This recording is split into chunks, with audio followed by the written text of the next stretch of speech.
Assalamualaikum warahmatullahi wabarakatuh. Alhamdulillahirabbil alamin. Ar-Rahman al-Quran.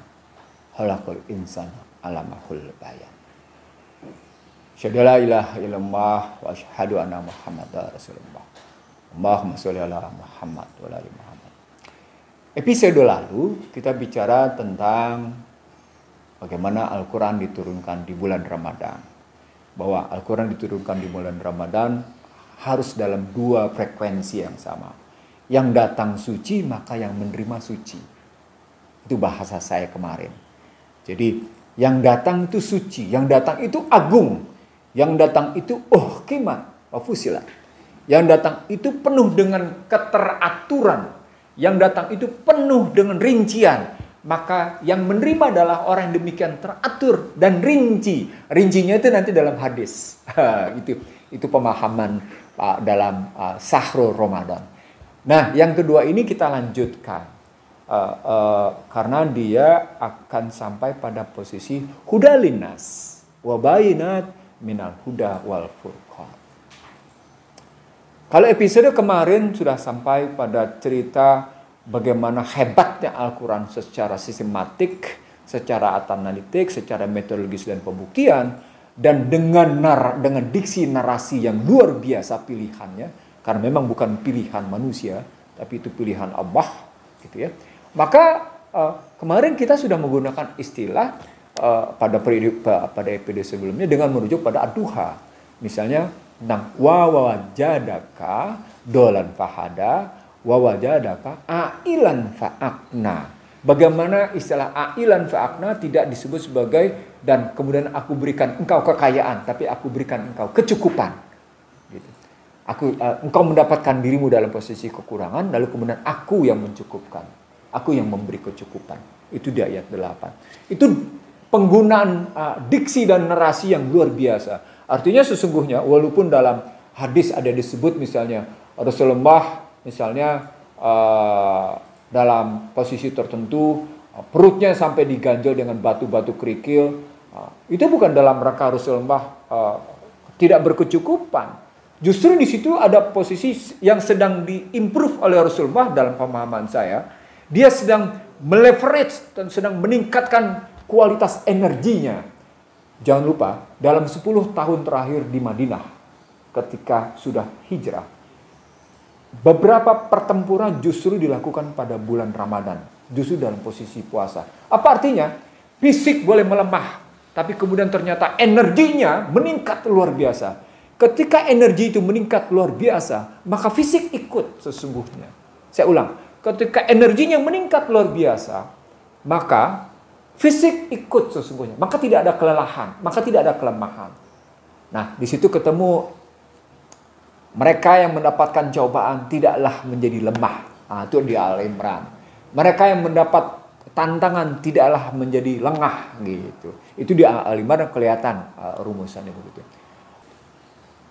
Jadi kalau kita mempelajari kenapa banyak peperangan dilakukan di bulan Ramadan, maka sesungguhnya karena memang energi yang ada pada tubuh manusia itu justru meningkat luar biasa pada kondisi kuantum.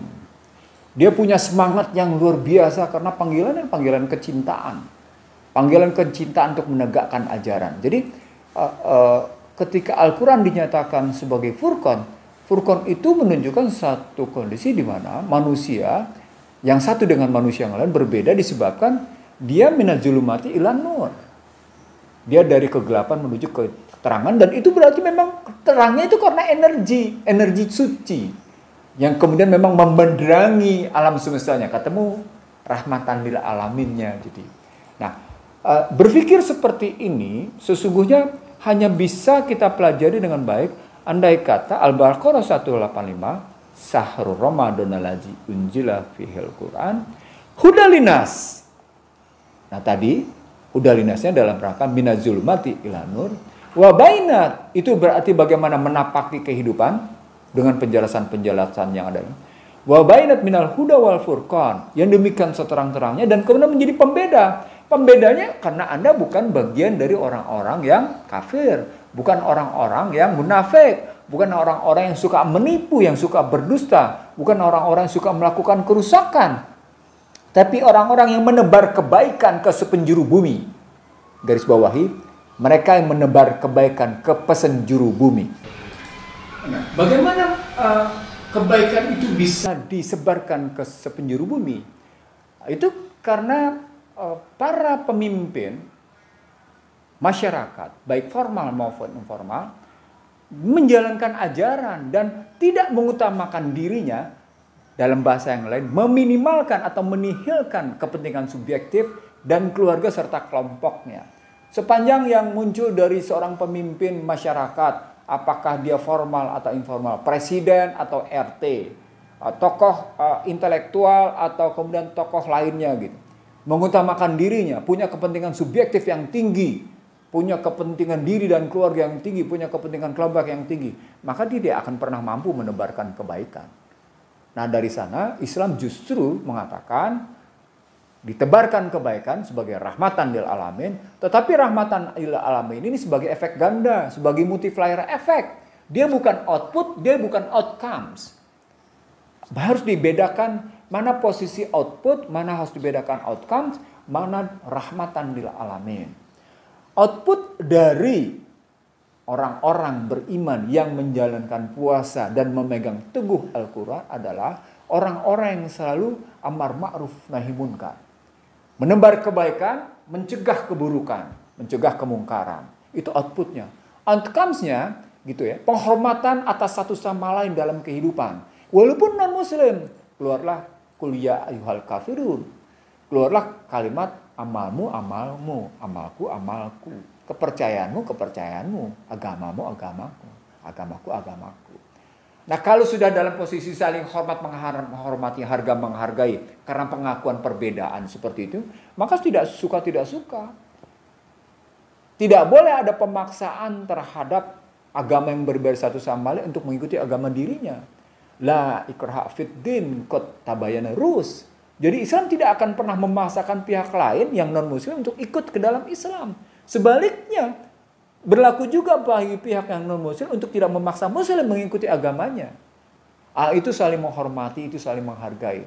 Tetapi Islam memang diajarkan bahwa dengan memegang Islam, inna dinna indallahil Islam, maka dia akan berubah dari zulumat ke nur. Dari posisi saling aniaya, dari posisi saling sikut, dalam posisi saling tikam, dari posisi kehidupan saling menegasikan, dari posisi no freelance menjadi wa mimma rozaqnahum yunfik. Jadi tesis baratnya adalah no freelance. Itu bagi non muslim. Tapi bagi muslim wa mimma rozaqnahum yunfik. Jadi konsep di sini mengambil, kalau konsep Islam memberi. Nah, itu di situ sudah sampai petunjuk kehidupan, sehingga hasilnya adalah tadi rahmatan ilal alamin, menebar kebaikan. Dia menjadi sangat berbeda dengan kelompok lain karena konsepnya bukan konsep mengambil, konsepnya bukan konsep menyerakahi, apalagi sampai keluar istilah greedy is good, atau apalagi sampai berani mengatakan, ya saya adalah pemimpin yang basisnya adalah kedustaan atau kebohongan, yang basisnya adalah mutawfifin atau mukazibin atau mufsidin. Itu nggak bisa.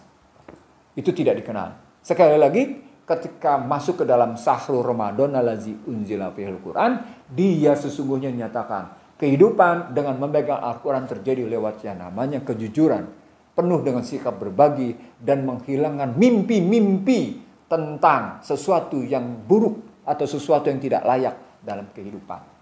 Jadi ada sikap realistis dalam perpindahan zulumat ke nur. Saya ulang, ada sikap realistis. Nah, sikap perpindahan realistis dari zulumat ke nur ini hijrah. Maka panggilannya adalah ya ayyuhalladzina amanu hajaru wajahidu. Jadi konstruksi seperti ini di Furqan ini, pengertian Furqan menjelaskan dia bukan hanya Furqan dalam perspektif katakan di pola laku sosial, di interaksi sosial. Dia juga terjadi dalam pola laku ekonomi. Dia juga terjadi dalam pola laku politik. Maka tidak layak kita menegakkan sebuah prinsip hak mutlak seseorang. Karena hak mutlak itu hanya milik Allah. Demikian juga misalnya dalam cerita pengambilan keuntungan dalam transaksi.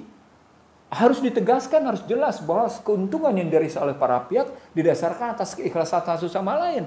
Keikhlasan hanya muncul kalau dalam transaksi itu muncul keridhaan, muncul kejujuran. Tidak menyerakahi satu sama lain. Tidak mengurangi takaran untuk orang lain, melebihi takaran untuk diri sendiri. Contoh-contoh seperti itu yang mesti kita ambil. Disitulah perpindahan dari zulumat, perjalanan dari zulumat menuju nur, juga menunjukkan bahwa sesungguhnya orang akan menghadapi tantangan. Siklusnya, teori siklusnya, dia seperti E sama dengan MC kuadrat. Kekekalan energi. Kejujuran itu adalah energi.